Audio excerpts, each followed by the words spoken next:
Good afternoon. My name is Betsy Corcoran. I'm CEO of EdSurge. Slightly out of breath, so I apologize. Welcome to this afternoon session, which is about modern curriculum, creating the modern school. We have a great panel. Catch my breath.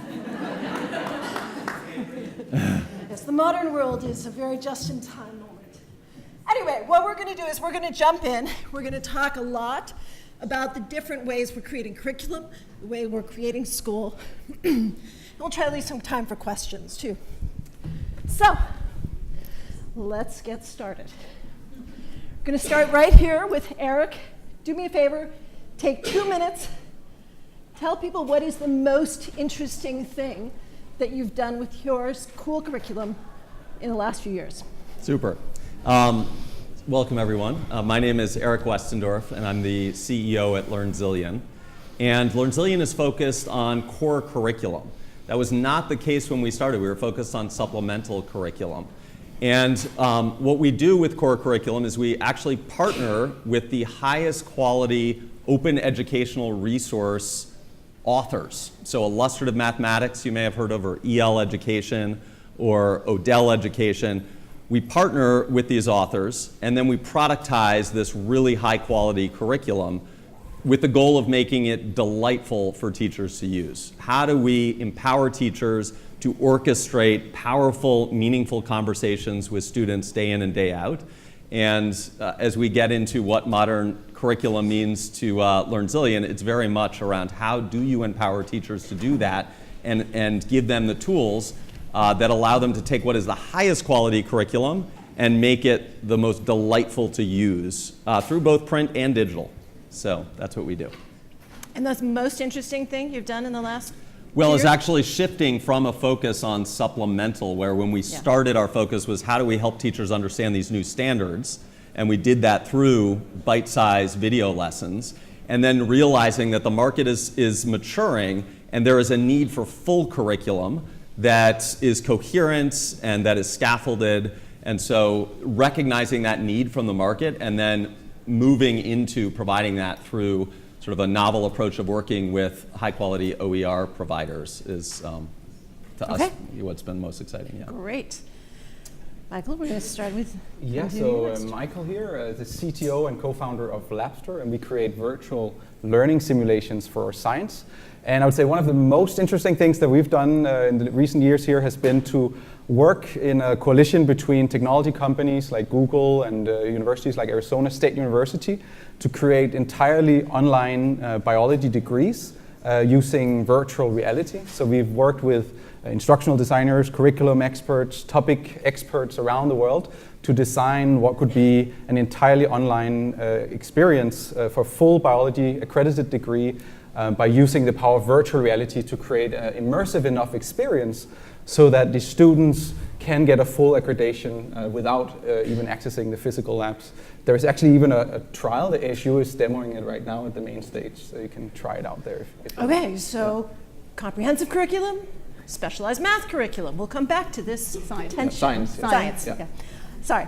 I'm Sari Factor, CEO of Edgenuity. We have a lot of different kinds of curriculum, but we are K-12 in scope. We have core curriculum for grades 6 through 12, supplemental for elementary, and we probably have the broadest range of electives, career and technical electives, career and technical education electives, as well as just high interest electives for kids in grades 6 through 12. We recently acquired Odysseyware. Some of our supplemental programs, one of our newest one is called UpSmart, which is an adaptive learning engine for mastery of a certain subject area, grades 6 through 8 in math and English language arts. And the feedback that students get is very specific to the answers, and the paths that students take through those answers are probably the most interesting thing that we're doing right now. Okay. Peter? Good afternoon, everyone. My name is Pete Rupert. I'm CEO of Fusion Education Group, and we have the unique opportunity or benefit of being able to provide kind of the ultimate in customized curriculum. We have a chain of 54 or so specialty private schools around the country that are able to provide a unique one-to-one education where every class is taught with one teacher and one student. so we can indeed deliver that full customization that every teacher and frankly every student would love to have. So we've been in existence for over 10 years now, and started with the original campus that we acquired here in San Diego area, like I said, 10 years ago. Okay, so let's talk a little bit about what happens when kids go through your material, your curriculum, your program, right? I mean, the whole point of learning is that they come out differently. They come out, they've learned something. And so really, what's the theory, maybe it's a theory of action, what is your theory of child? What's the student look like at the end of the process in contrast to the beginning of the process? Students are more empowered. I will More say empowered. that. And empowered in what way? So we encourage students to chart their own paths, to think about their own goals and the kind of direction they want to take. We've just created a new student learning experience for our courseware product where students are getting as much data about their course and their experience in the course as their parents and their students are getting, and their teachers are getting, which enables the student to take ownership of their learning. You think about students after they graduate K-12, there's nobody around to say, did you do your homework? Are you on track? You know, the professor's not looking for that. So we have to teach kids that in the K-12 space, I firmly believe. Okay, so Sarah's giving us a collection of paths, but Peter, you're saying, hey, we want individual teachers to work one-on-one. How much is that empowering the kids? Is that more empowering, less empowering? In what ways is it different? I think it comes at it a different way. The benefit we have in a one-to-one classroom is everything is designed around the kid, right? So no longer is the school a stagnant institution, if you will, where everyone, because of your age, is grouped into in a certain class with other students that are their same age. In a one-to-one classroom, students can learn at their own pace, and teachers can customize the education on how they best learn. And so in our experience, what we've been able to do is oftentimes turn on the love for learning, which is missing for so many students today, even kids who have been successful. And as as a parent of 4 kids, 3 of which are now in college and beyond, I saw the grind that my kids, even though they did well in high school, went through, and I could compare that to kids coming to us many times having struggled in coming to Fusion, and just see the light and the love of learning come on. And whenever you can get that excitement about learning, that just opens up a world of possibilities. Okay, Eric. Yeah, I'd love to ask about the role of one-to-one versus learning as social. Because I think often when we think about the application of technology to the experience kids are having, we think about a one-to-one experience or an experience of kids on screens getting something that's personalized. And at the same time, I think, argue that learning is also a social experience, and one in which kids care so much about what their classmates are thinking and doing. In fact, I have a middle school daughter right now. She's endlessly fascinated with what's going on around her in terms of her peers. And I worry that too often we miss an opportunity of taking that inherent interest in the social, in what others are thinking and doing, and using it as a huge sort of force for learning around conversations that trigger like new magical ideas about how the world can be, or how you can think about the world or experience the world. And we need to there's a role in technology in supporting those social experiences as well as the individual experiences. So that's great. So each of you, how are you supporting the social learning element then? So Eric, you put yourself on the spot to start. So how are you driving that social engagement? Yeah, so when we think about, one of the frameworks we think a lot about are jobs to be done. What is the job you're trying to get done? For us, the central job we're trying to get done is to support a teacher in orchestrating a social experience that will lead to insight and understanding for students. So our goal is not, okay, how does technology directly interact with the student, sort of minute to minute? It's more, how does the technology empower a teacher to more often than not, day in and day out, actually orchestrate those conversations where, for those of you who have been teachers, you're just like, oh my God, I want to bottle this. Like, this is amazing. The level of conversation that's going on and this new insights that are happening is just, you just feel it viscerally. So I'm going to say that you're swinging all the way back to saying the teacher's going to drive and help facilitate that social connection, and we're just here to support the teacher. That's oversimplifying it, But that's okay. yeah, for now, that's that's fine. It's a panel. We're good at oversimplifying here. Okay, Michael, what about you? Where are you I'd on just follow up on that and say the same. Like, providing teachers with the right amount of data so they can facilitate this social learning is really key. So we obviously let the students experience learning through a very virtual experience. And we monitor very closely how the students are learning, and we find often that students are learning at different paces and with different approaches. Some students like to learn through failures, others like to learn with more guidance. And by giving this type of insight to the teachers, they can also then facilitate the follow-up lectures much better. But right now, I'm just going to pick on you a little bit. Are you slapping headphones and goggles onto the kids, and how social is that? Yeah, that's a very good question. So it's important to say these learning experiences are often seen as a smaller piece of the broader curriculum that we provide the students with. So we don't see students, so typically they will be in these virtual experiences for maximum half an hour at a time, and then afterwards we'll typically discuss what they learned, brainstorm on it, typically in a larger project-based learning, where they will apply the skills that they learn in the classroom in a real-world setting that they can experience much better in these virtual environments. We take them on virtual tours to other planets or to the ocean, where they can explore how they can apply their science skills in new ways, which really helps increase the social learning through the increased motivation, engagement, and the students discussing like, oh, this is great, how can we go out and apply this in other settings in the real world where we can use the things we learned. Okay, so you're using the technology to answer Peter's question, which is how are we going to engage them and make them feel like, oh, this is way cool, I'm going to play with dolphins today, right? Yeah. So that's the cool part. And then on the social side, to come back to Eric's question, you're saying, yeah, and we're going to put them all in a room, we're going to have a conversation. Yes?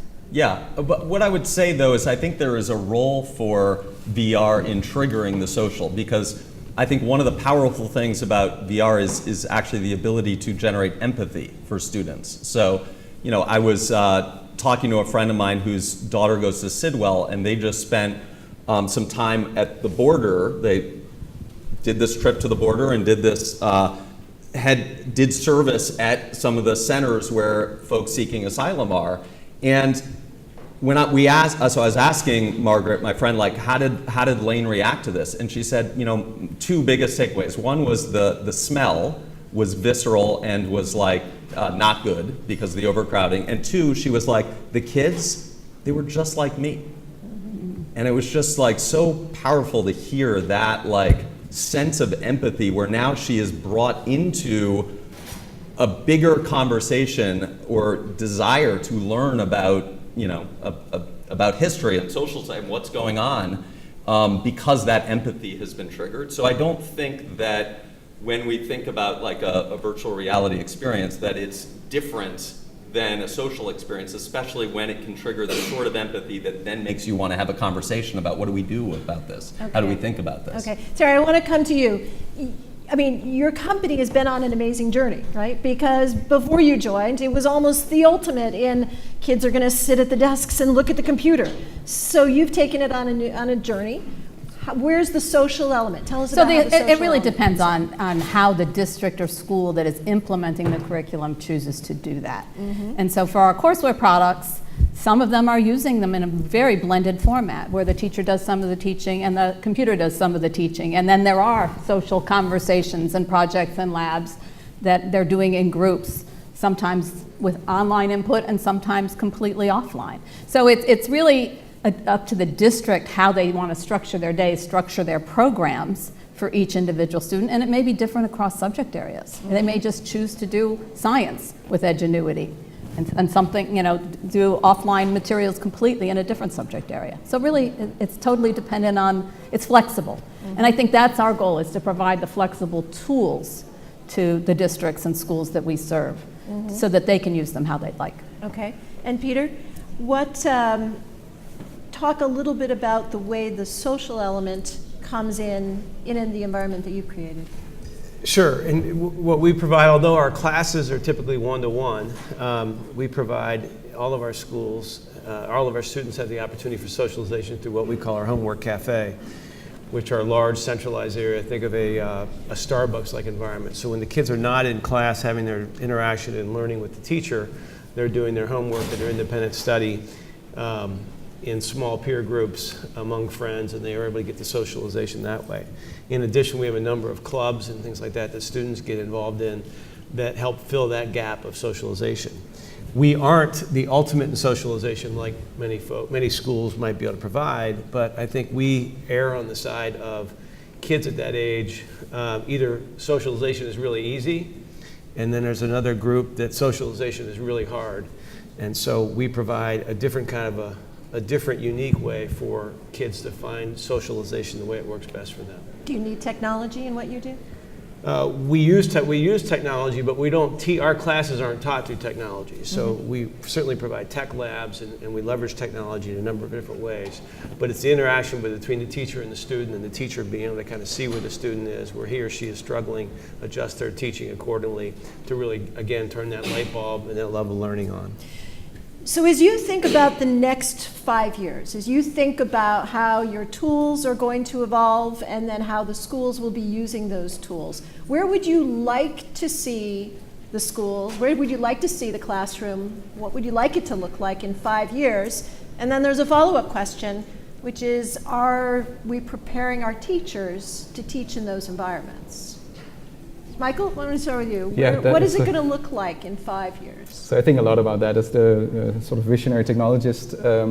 So I'll talk mostly from that perspective also as I share that. So I see obviously technology playing a huge role in the future of education, but it's really important to think through how we can leverage the instructional piece, the learning sciences research there as well, to not just use technology for the sake of technology. So I think what we'll see, especially over the coming 5 years, is that merging of, even closer merging of learning sciences research and leveraging the power of technology, AI being one very important piece to that.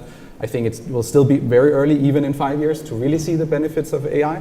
Another piece that I think will play a huge role is augmented reality. I think the ability to create a much more social experience as well through technology with AI will be playing a really big role, and something that we also very excited about seeing, but still early. And by here I talk about the goggles like Magic Leap and so forth.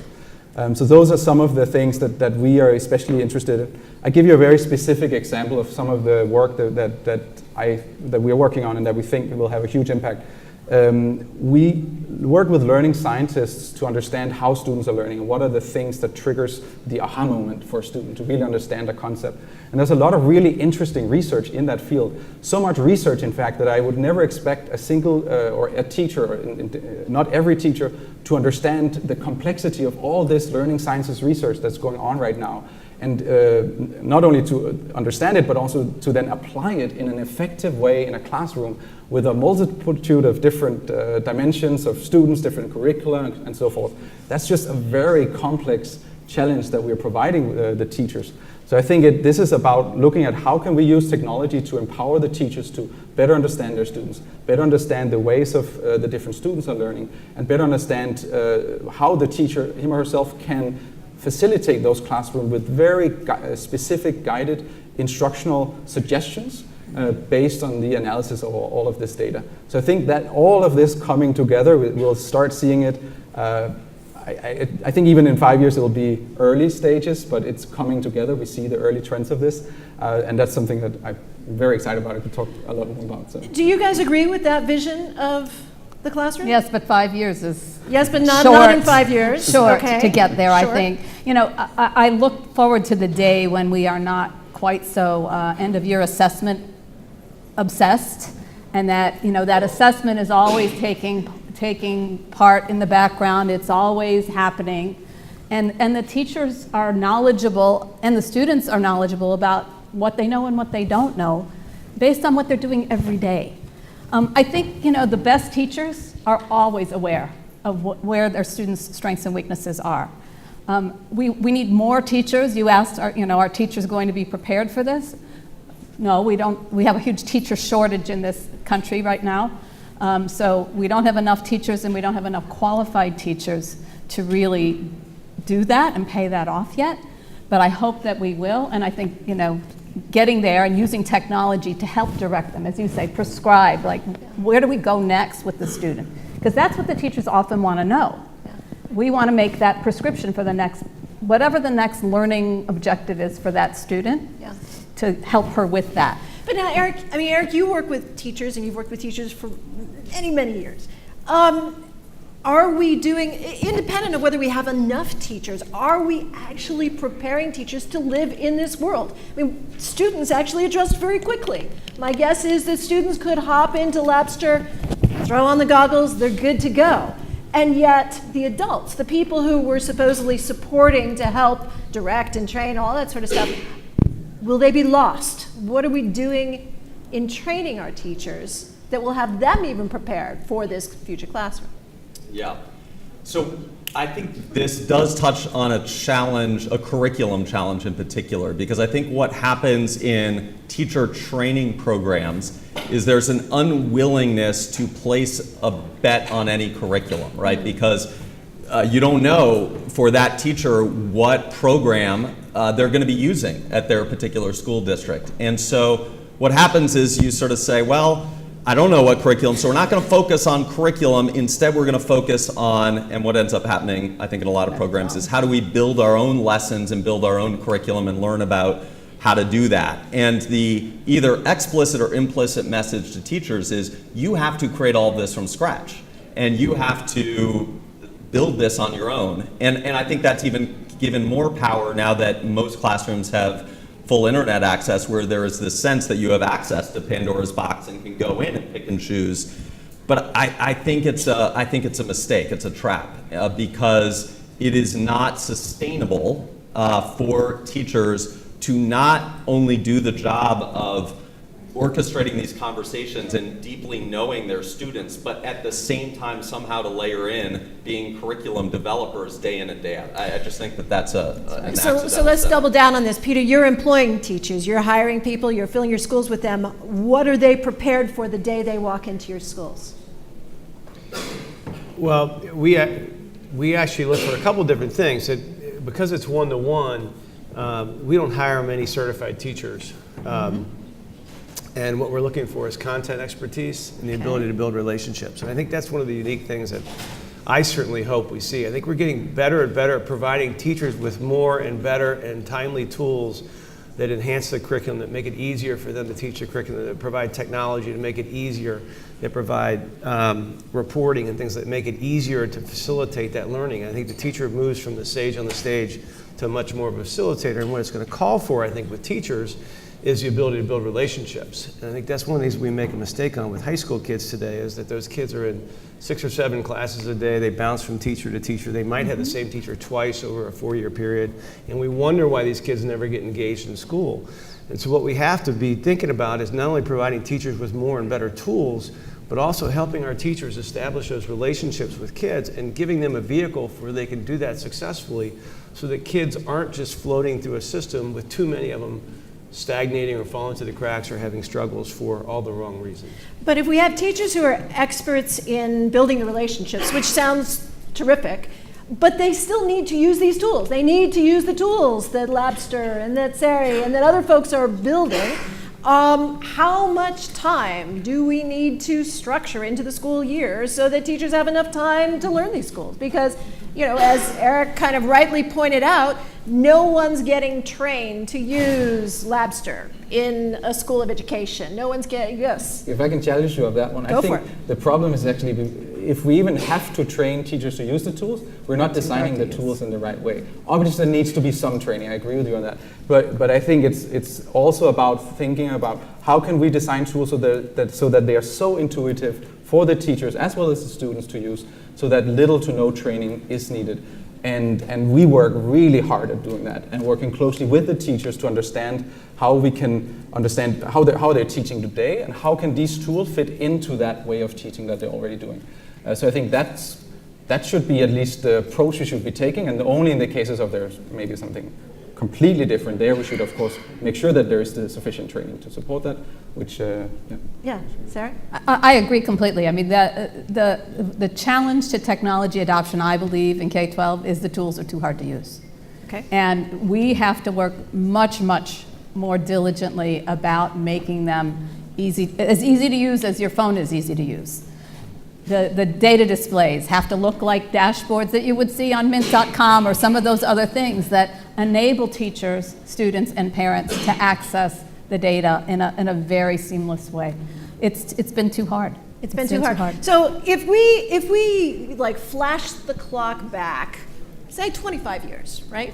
When most teachers would probably go into a classroom and they'd have a textbook, and most people probably know how to use a textbook. You kind of flip it and you'll use this chapter and that chapter.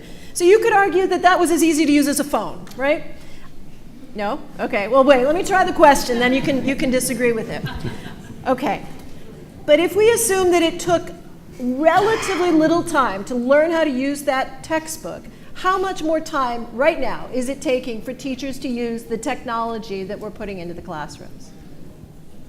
Okay, so you want to argue with the question? Yeah, I know where you're going with this, but I do want to say that I think as powerful as paper is as a technology, I also think that when teachers are given a textbook and asked to parse that textbook and turn it into an experience, that what I think about is Daniel Kahneman's book, Thinking Fast and Slow. And what are we allowing teachers to do their slow thinking on versus their fast thinking? And unfortunately, when you give a textbook where print is the only technology you're using, you're in essence, it's the equivalent of forcing me to do my slow thinking on tying my shoes. Like, I don't have to think about tying my shoes, so that my slow thinking, that's fast thinking, can now be focused on more strategic things that I'm interested in, or issues that I'm interested in. I think we are stuck in a situation, or have been stuck in a situation, where teachers have to spend so much time figuring out the curriculum and doing slow thinking on things that should just be given, should just be like easy to do, so that they can spend more of their time slow thinking about how do I meet each of these kids' needs? How do I make sure that this conversation I'm about to orchestrate actually meets the unique set of kids I have in this room? And when you just give a textbook, you're forced slow thinking on just prepping for the class. What am I going to put on the whiteboard? What am I going to put in their hands? What, like, all these like first order problems, you spend all of your cognitive load on that instead of getting to what's actually really fun about teaching, which is thinking about how to orchestrate a powerful experience for kids. You don't get into the strategy of that. You get stuck in the shoe tying of it. Okay, so I love your fast thinking, slow thinking thing. But where on that spectrum are we with using technology tools? How much of the teacher's time right now is getting to do the fun thinking, as opposed to, I'm having to spend my slow thinking time on how to make sense of this data? Yeah, I think we're still early in the game. I think we're still really early in the game. So yes, the reality is most core curriculum, you sort of said flashback 15 years. You could flash back like 24 hours. And if you went into most classrooms in this country, most of what's being used for the core curriculum is print only, right? So there is still so much room to think anew about how we use both print and digital together to create an experience where you don't have to think about the shoe tying. You can get right into what is this experience for kids going to look like, and which parts, to Sari's point about flexibility, how am I going to flexibly have some students, using devices we have, and others be a part of conversations that we're going to have. So we're still we're in the first inning, I think. You bet. So what can the folks who are building technology do to speed this up? What can technology developers do to really try to improve this situation if we're not sure that the schools of education are necessarily going to help, because it's hard to train for every single device that'll be out there? What else do we need to be doing as developers?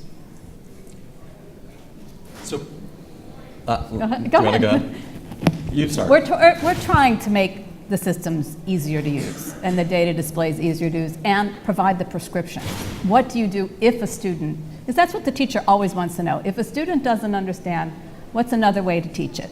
And provide those lesson plans, or just assign.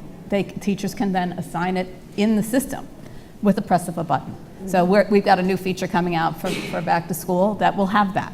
So, I think as we progress and we listen to our customers, 90% of the improvements we make in our systems are all about the feedback we get from our own customers. If only you could do this, and then we do it.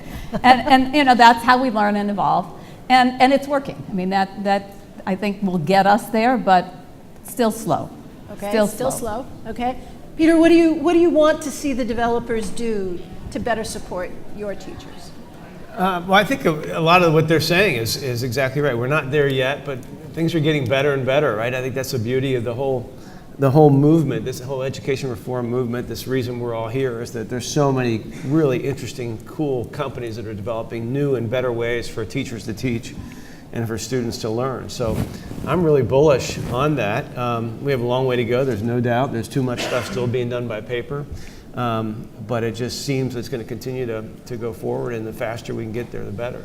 I think one of the other issues that we're grappling with as an industry is one of interoperability. So for years, forever, teachers have had one program for their core and a bunch of different supplementals and trying to figure out how they all fit together. Oh, and by the way, we do this formative assessment, and I got to get ready for that summative assessment at the end, or high stakes assessment. And how does it all come together? How does a teacher know this system and that system and that system? And some of it's print and some of it's tech. So, I think there is a role for standards. Certainly not only content standards, 21st century learning standards. How are we helping our students really grasp what it's going to take to be a future-ready student? To be, and then the technology standards, things like IMS Global. And getting systems talking to one another. So if they are using a different product, God forbid, for supplemental, that they talk to one another. The data from one can give input to another. And I just love the whole way that the whole flipped classroom movement. And unfortunately, that seems to be going much more slowly than I ever would expect it. But that really is how we leverage our teachers, right? If a teacher knows when a student comes into class who's mastered what and who needs what help, and they then customize what they teach and use that time using many of these tools that are available, I think you create a whole different game. But we're too stuck in the way, the paper where the teacher is going to get up and teach the lesson, even though many of the kids already get it, and some won't ever get it unless we change how we deliver it. And so why has the flipped classroom thing gone so slowly then? Well, it's a totally unique way of doing it. We're moving the cheese of our teachers. Okay. We're moving the school of and not just the teachers, we're moving the school of the administrations, we're moving the cheese of 100 years of how we've done things. And that's why all this innovation in any industry is going to come from the outsiders and the innovators who aren't necessarily within the system. And I expect that we're going to see more and more of it going forward. Right. Eric, why has flipped classroom gone slowly? I think it has to do with, again, what stage we're on in terms of the evolution of the market. I think we, over the last, it's interesting coming to this conference year after year, I think we're still sort of at the end of stage one in my mind. And stage one is all of these supplemental game-based applications of technology that are super exciting but create literally like thousands of different companies doing really interesting things, right? And so part of why I don't think we've gone further with flipped is that it is overwhelming and to the point of paralyzing for a teacher to understand all of these different products that now exist and think about using them, each of them in a way that creates a coherent experience for their students day in and day out. And so I think stage two is going to be moving towards a world in which you get, and this is sort of to Sari's point, you get tight integration so that you don't think of benchmark assessments and core curriculum intervention programs as three separate siloed products. They actually are one product, and you can work with a company to get a product that does those three things, and therefore day in and day out makes it possible for a teacher to do a flipped model if they want, because everything is coherently working together so that the onus isn't on the teacher to try to make sense of all this and sort of try to cobble all of it together and make it work. And then once we get that, I think stage three is moving into, instead of curriculum as a service, sort of insights as a service, because then you can start connecting what are the inputs in terms of the activities teachers and students are engaging in, and then what are the outputs in terms of learning that are happening, and what are the correlations between those that allow a school district to be strategic for the first time around the instruction happening. So what I hear you saying is, and you mentioned it in the beginning, is that we'd like to have a more comprehensive kind of set of technologies and curriculum all sort of wrapped together, working well. There's two different ways to go down this path. One is you can have one organization that kind of does it all, or to Sari's point, is you can try to have standards, and so people will try to plug in. In either case, that takes a lot of work from the developers. So I'm going to come back to Michael and say, where does this leave the little companies that want to innovate, and does this cut that out of the future? So I'll try and address really great questions, all of them actually. So I'll try and address multiple of them. So first one is, what role do we play as a technology company in all of this? And I think it's really important that we have more dialogue with teachers, all the technology companies. I think there's not enough conversation going on in terms of understanding the needs of the teachers, how they operate today, and how we can fit these tools that are being developed into those existing workflows.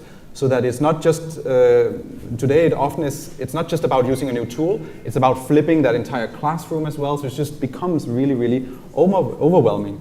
So what we do, we actually have a different term, we call it flip the lab for the laboratory. And so what we do is we provide very close guidance for the early adopters that take this approach, use it. We work closely with them to explain how it works with their existing setup. And we then use this as case stories to inspire other teachers to show the results that these other teachers have had. Because oftentimes for a teacher, there's thousands of different approaches and new technologies that they can use out there. But to hear from another fellow teacher that this approach has worked really well for them, and this is how it worked, and it was very easy for me to adopt it, even though I had a very different approach previously, that for us at least has been the best way of opening teachers up to trying these new approaches, because oftentimes I find it's not really lack of training or a lack of skills or anything, it's just this overwhelm of all these tools and taking that initial step and say, okay, I'm going to try it out. Once the teachers are on board, at least in our case, it works seamlessly, very easy, and often in little as 1 or 2 days we have teachers flipping the lab. Mm-hmm. In about 1 minute or so, I'm going to come to the audience. We'll have time for a couple of questions. So if you have a question, and I do mean a question, not a statement, but a question, we'd love to hear from you. But so once again, you're saying that some of the barriers just kind of getting people excited, getting the teachers excited, but then they still do have to learn. You just said a key thing, which is you said we work really closely with the early adopters, right? Which is great. But then what about the later adopters? What about those other folks who are not going to have you holding their hand? So we do that to understand how they operate today so that we can go back, redesign the tools that we develop so that it will be seamless for the next teachers to adopt it into their classrooms. So a very simple example, what textbooks are being used today and how can we align these virtual learning experiences with those existing textbooks so that it's as seamless as that. So I think that's the piece to that. Okay, we have some questions. Michelle. What are some of the things that you're Just seeing a little that, closer to the mic. okay. What are some of the things that you're seeing that industry leaders are wishing that these young people will be able to do when they get into the work field, and that your products or your areas of learning are helping support that transition? So what are some of the things that, this kind of comes back to the question of what do you think your student's going to look like at the other end? What are they going to be able to do? And we talked a little bit about this. We talked about more choice. Choice and ownership. I mean, certainly making decisions for themselves, thinking about their own paths, the career paths and things that they want to learn. I know myself that for my kids, when they hooked on to their major in college, they flew, and they struggled sometimes with other courses to see the relevance. And I think that, part of our job as we develop curriculum is to help kids see the context and the relevance for what they're learning. So we're always looking to make our products more engaging and to offer courses that students might be interested in taking, so that then our client school districts can offer a lot more to their students. And I'll quickly echo that. For us, it's all about making the students really excited about science, and so that when they go out, they believe in themselves that they can go out and solve important global challenges. And that's often we find that these virtual experiences where they solve real-world challenges gives them that self-efficacy, that belief, self-confidence to go out and solve those. I'm going to come to Rachel. Let's go. Hi, I'm Rachel. I'm with the Bill of Rights Institute. We do history and civics education. My question for the panel is, if you could change one thing about teacher preparation, what would it be? Right. So a lot on teacher preparation. What's the one thing you would change? Pete, do you want to start? Well, again, we're such a unique animal. It's hard to think to answer that question, which is probably more broadly kind of towards the traditional system. But I guess my quick answer would kind of go back to something I stated earlier, which is we've got to find a way for teachers to be able to leverage their relationship building skills with kids. I think that's one of the things that kids most missing in our high schools today. Too many kids not having relationships with their teachers, so they just float through the system, never really engaging with school and never being able to generate excitement about learning. Mm-hmm. Yeah, I think high school teachers especially need a lot of help and guidance. And I think one of the reasons the flipped classroom isn't working as well is it's mostly been applied in high school. And in high school is where the teachers are mostly the content specialists who are least comfortable with facilitating small groups. You see it all the time in elementary. I mean, teachers in elementary have had centers and reading groups since the dawn of time. Mm-hmm. So getting the high school teachers comfortable with facilitating centers and areas of interest in the classroom and really doing that small group instruction, I think that's an area I would focus on in schools of education. But again, is there any role that technology companies should be playing in saying, hey, if you buy our product, just know that you've got to spend X percentage of your funding teaching, really bringing these teachers up to speed? No? The schools of education, I feel like I'm a bit banging my head against the wall, honestly. Banging your head against the wall? I do. Okay. And we work very closely with school districts to do in-depth professional development. I find much more openness there. I think we've gotten to the point in K-12 where districts who really want to make change and really want to implement blended learning programs, they know that PD is a part of the investment that they have to make. Hi, Giselle. Giselle. Yes.